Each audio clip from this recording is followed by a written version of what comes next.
Another day in the office. And Bert Rosica readies for his job as an investment banker. But you might not have bet on this. Everyone thinks I'm nuts. If you hear me typing, you know I'm not working.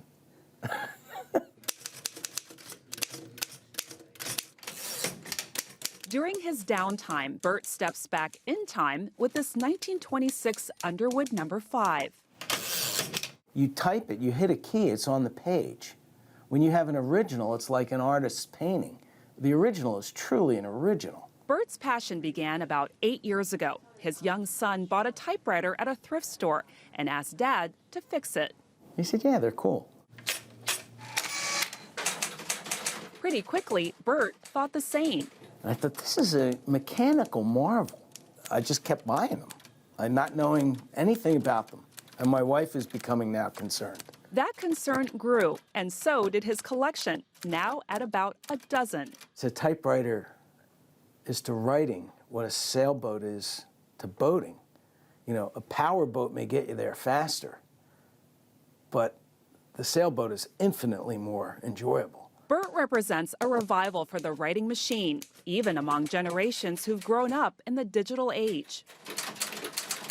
In New Orleans, young wordsmiths offered to compose poems to passersby on their portable typewriters. Meetings of typewriter enthusiasts, including so-called type-ins, are growing across the U.S., gathering those experiencing digital burnout.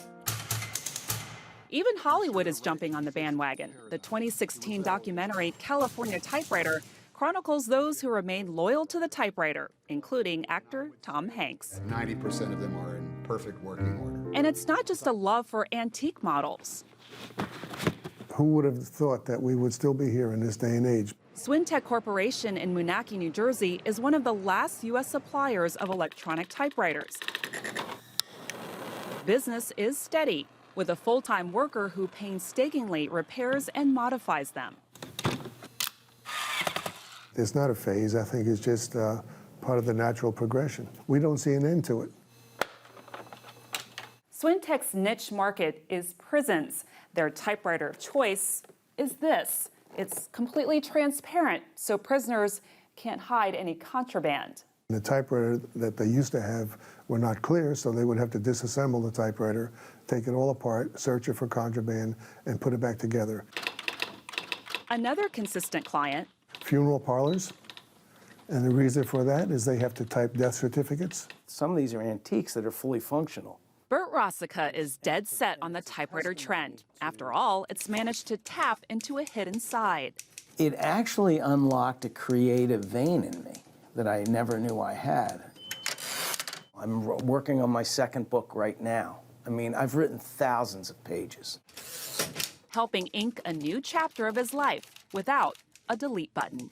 Frances Coe, CGTN, New Jersey.